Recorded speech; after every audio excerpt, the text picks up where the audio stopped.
To wrap up the discussion of plate tectonics, I want to go through a few specific odd features of mostly oceans that are today considered bona fide great evidence to confirm that plate tectonics is true.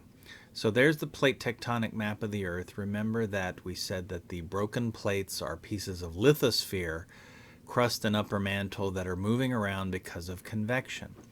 And you now know about plate boundaries, where you can categorize any place where these two colors meet, and talk about whether they are convergent or divergent or something else. It turns out this is just the basic first model. There's a little bit more complexity to it, and that's sort of what this diagram or this next lecture set is going to set apart for us.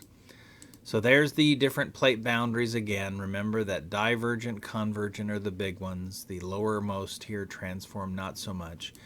But let's think about other features of the ocean. So go back again to the mid-ocean ridges.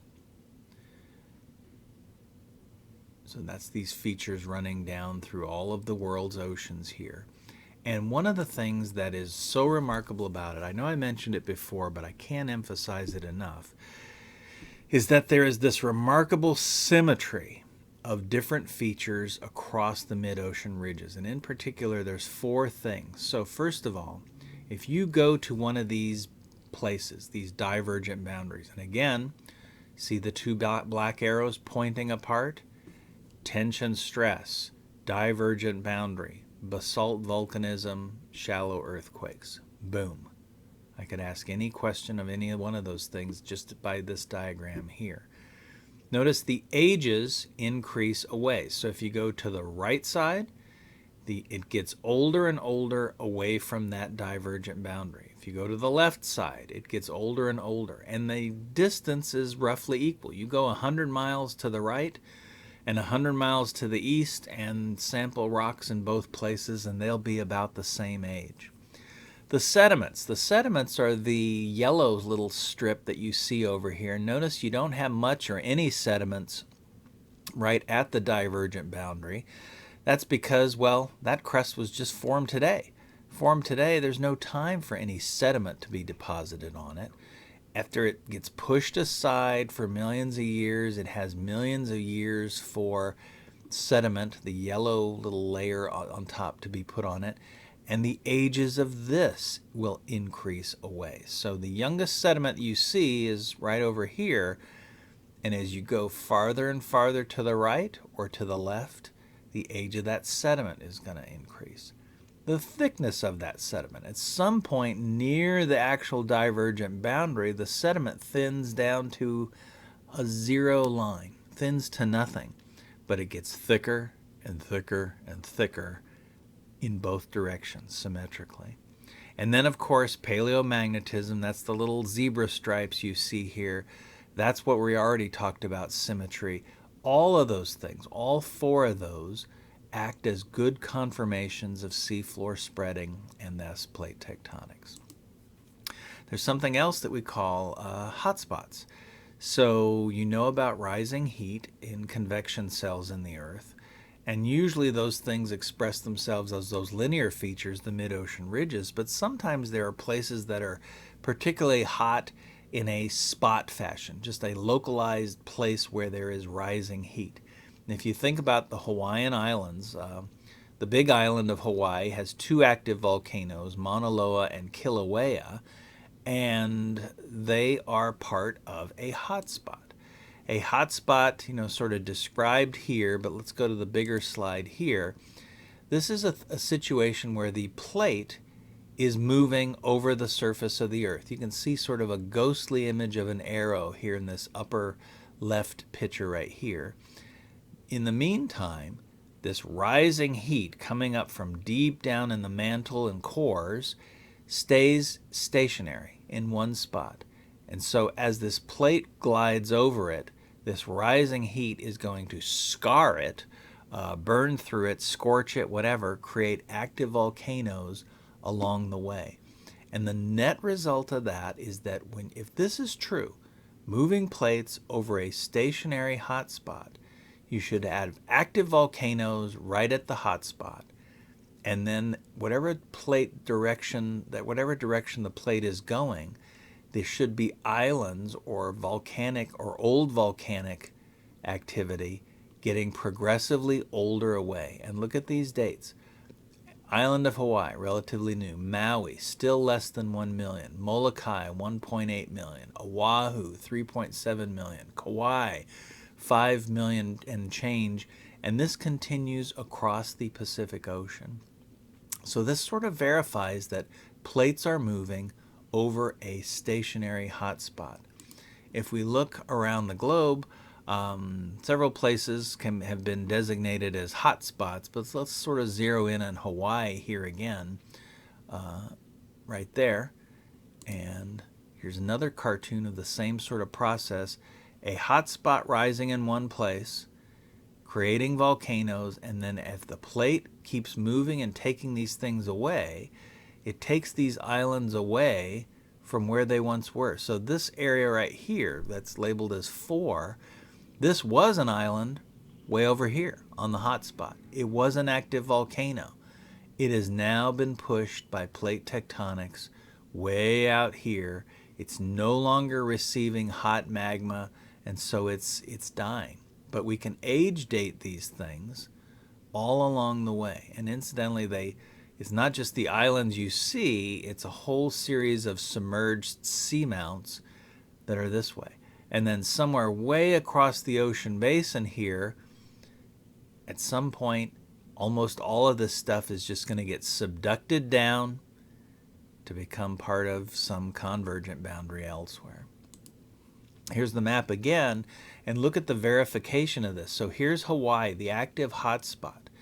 Look at the age dates as we go to the other Hawaiian islands. Again, they get older, older, older. But follow the chain of mountains, underwater mountains, and some emergent islands this way.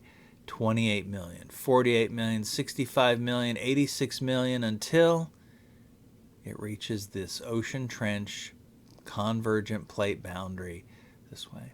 Notice the weird dogleg pattern, this sort of change here. This just represents that the direction of the plates changed motion somewhere between deposition of this Coco seamount and Midway Island right here. So maybe 38 million years ago there was a change in direction that sent it this way.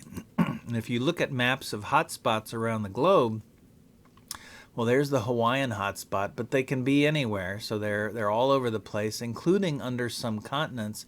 And so I know a lot of people have been to Yellowstone National Park out in our western area.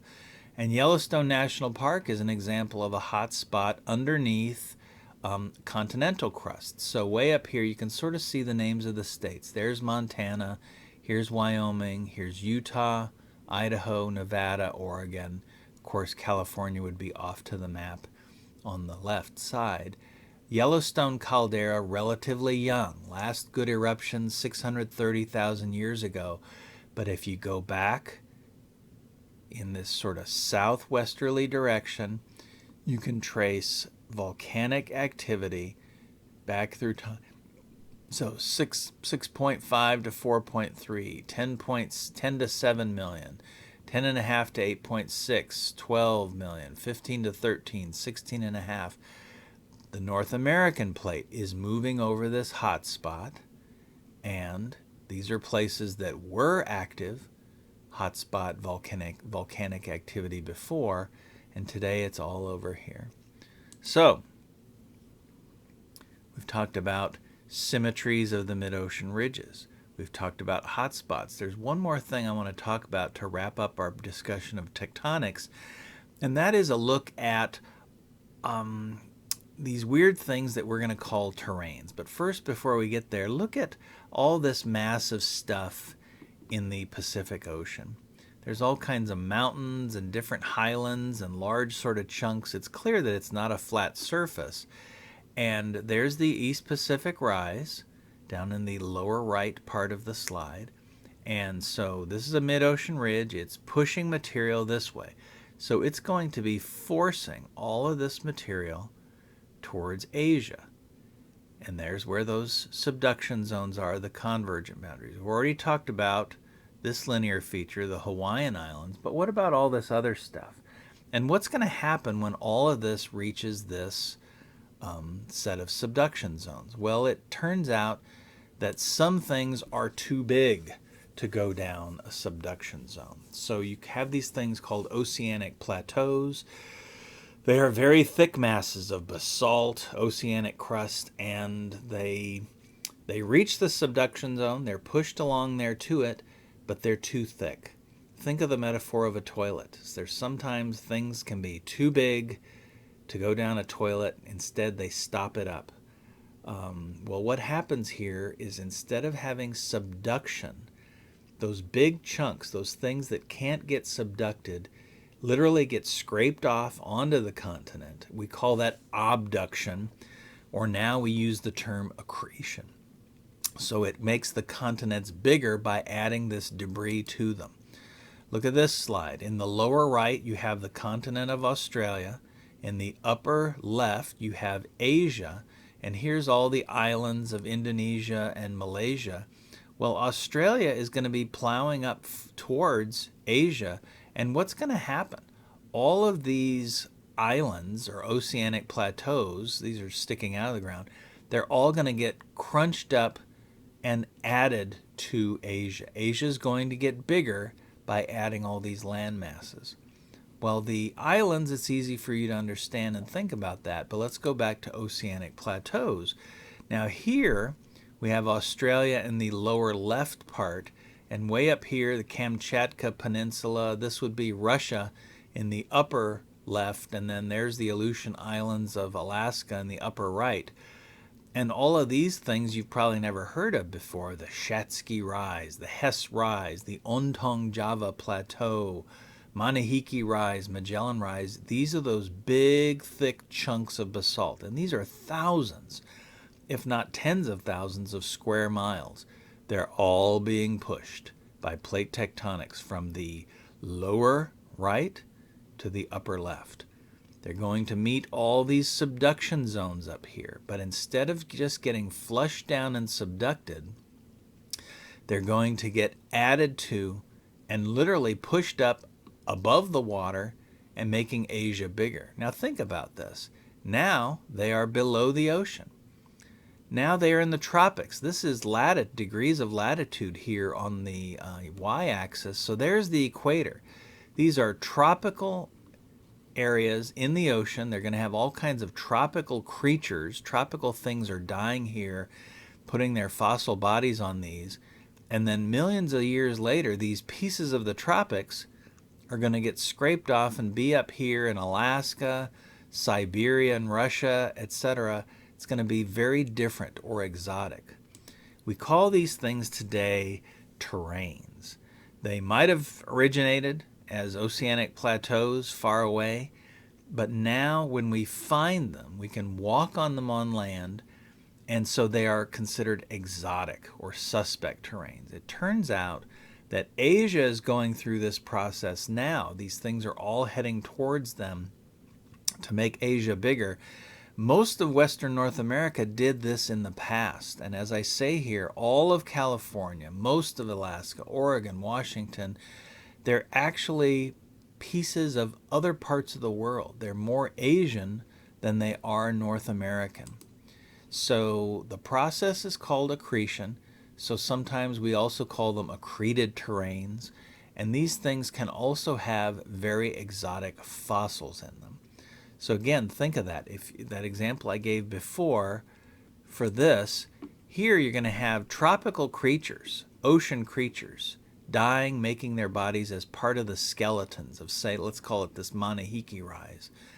Flash forward several tens of millions of years later, this Manihiki Rise is now added to Siberia. It's pushed up, so now it's part of the land, and some future paleontologist is going to be able to sample tropical fossils thousands of miles away on land. All of these things can be also considered as microplates, microcontinents. They're little chunks of plates that represent a complexity to this. So go way back now to where we started this here. The model you first learned was that, oh, the Earth is broken up into this upper surface of plates. There's 9 or 10 of these things. Well, that's true. But think about it. If you threw a rock through a glass window, you'd break it into a bunch of large pieces, but then there would also be thousands of small little shards and broken pieces of glass all over the place. That's how you should view all of these terrains. There's this big breakage, but then everywhere along these boundaries in the middle of these other larger plates, there are thousands of smaller plates. And so just as way over here, you're going to be adding all this stuff to the edges of these Asian plates and the northern part of North American plate, our continent, North America, went through this process much earlier, such that if you look at a map of the geology of North America, Western North America, only this brown part that we labeled as the craton is the actual sort of pieces of North America. And everything to the west of that, notice we mapped it as different colors, and they have all these different letter designations that are all these different names. These are the accreted terrains. Like over here, the Golconda, Inoko, Kagvik, Ruby, Selenian, San Juan, Taku, they're all chunks that we have identified as being exotic to North America. They have fossils that say that these things came from way across the ocean basin. They're actually more likely pieces of China, Japan, New Zealand, Australia, and they've been pushed up and added to North America and built it and made it bigger this way. This is sort of the bleeding cutting edge of the science right now of tectonics, and also in many ways for paleontology too, because the fossils here can be so interesting. If you look all across this brown area of the craton, the fossils are generally pretty similar if they're of the same age. As soon as you go west into terrain country, there is no guarantee that the fossils at any one of these are going to be anything like what they are sitting right next to today. So maybe this W. Rangelia and St. Stickinia here in Canada, they sit right on top of each other, right next to each other in Canada, but they were separated by thousands and thousands of miles in the past out here. We're now doing this all around the globe, and just an example from Scotland, all of Scotland, Midland up valleys, southern uplands, central highland terrain, northern highland terrain, Hebridean terrains. These are all different terrains. So notice all of Scotland is made up of terrains. Well, where did they come from? Turns out these are extensions of the Appalachian Mountains in North America. So these are chunks of the US and Canada as parts of Europe today. So terrains are the state of the art in tectonics, and they're the last little bit that we want to talk about for tectonics.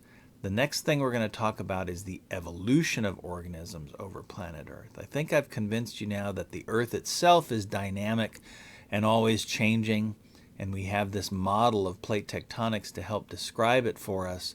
The next thing is to say that, well, life on Earth is also going to be dynamic and changing.